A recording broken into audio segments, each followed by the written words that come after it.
Assalamualaikum warahmatullahi wabarakatuh. Perkenalkan, nama saya Ahmad Taufikur Rahman dari mahasiswa Universitas Merdeka Pasuruan, Fakultas Hukum, kelas 5B.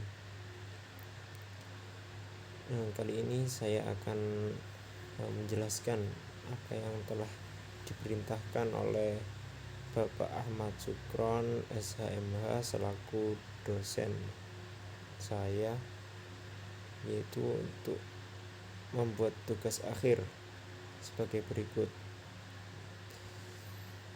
Nah, di sini saya akan menjelaskan tentang konsep dan penafsiran konstitusi.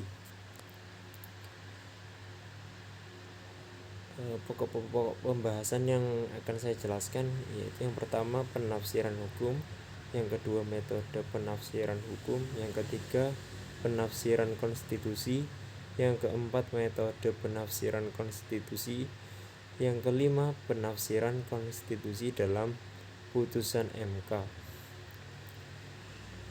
Yang pertama, penafsiran hukum.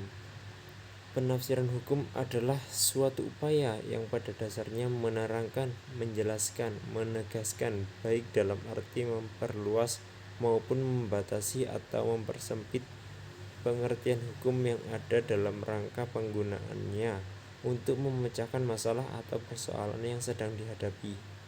Istilah lain untuk penafsiran hukum adalah interpretasi hukum. Metode penafsiran hukum. Macam-macam penafsiran hukum yang dikenal dalam pelaksanaan hukum sehari-hari adalah penafsiran autentik, penafsiran gramatikal, penafsiran analogis, penafsiran sosiologis, penafsiran historis, penafsiran ekstensif, penafsiran restriktif, penafsiran a contrario, dan penafsiran penyamaan atau penafsiran pengangkatan. Penafsiran konstitusi. Penafsiran konstitusi yang dimaksud di sini adalah penafsiran yang digunakan sebagai suatu metode dalam penemuan hukum berdasarkan konstitusi atau undang-undang dasar yang digunakan atau berkembang dalam praktik peradilan MK.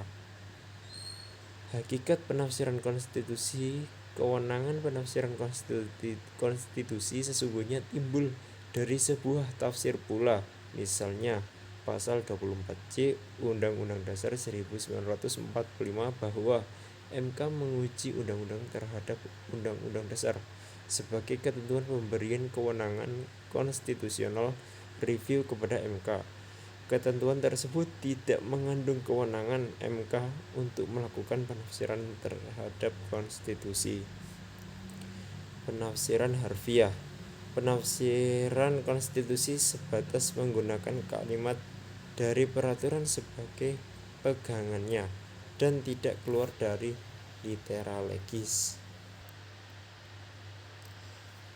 Penafsiran fungsional atau interpretasi bebas. Interpretasi yang tidak mengikatkan diri sepenuhnya pada tata kebahasaan dari peraturan sebagai pegangannya, melainkan memformulasikan maksud sebenarnya dari suatu peraturan dengan berbagai sumber lain yang dianggap relevan. Metode penafsiran konstitusi. Metode penafsiran konstitusi dibagi menjadi 5, yaitu penafsiran tekstual, penafsiran historis, penafsiran doktrinal, penafsiran prudensial, dan yang terakhir penafsiran struktural. Yang pertama saya akan menjelaskan penafsiran tekstual. Penafsiran tekstual atau tekstualisme or literalisme atau penafsiran harfiah ini merupakan bentuk atau metode penafsiran konstitusi yang dilakukan dengan cara memberikan makna terhadap arti dari kata-kata di dalam dokumen atau teks yang dibuat oleh lembaga legislatif, atau disebut dengan meaning of the words in the legislative text. Kemudian penafsiran historis.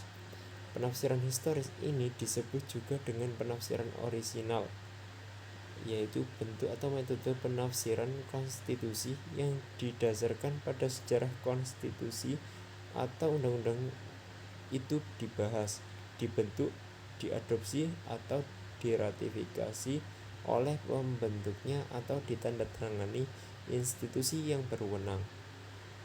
Kemudian penafsiran doktrinal. Penafsiran doktrinal merupakan metode penafsiran yang dilakukan dengan cara memahami aturan undang-undang melalui sistem preseden atau melalui praktik peradilan. Penafsiran prudensial.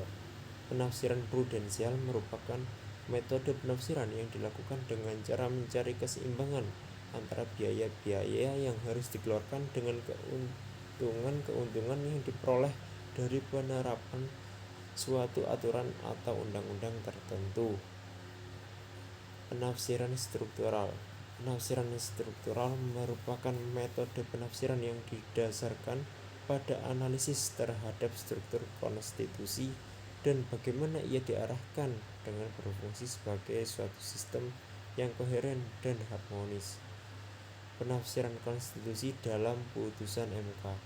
Mahkamah Konstitusi atau MK adalah satu-satunya lembaga negara yang dinyatakan penafsir konstitusi Undang-Undang Dasar 1945 amar putusan MK dalam uji materi undang-undang yang dinyatakan bertentangan dengan Undang-Undang Dasar 1945 tidak hanya memiliki kekuatan hukum mengikat, bahkan putusan MK bersifat final dan mengikat karena tidak ada upaya hukum lagi untuk melawannya. Sekian penjelasan dari saya. Mohon maaf jika ada salah kata atau perbuatan saya,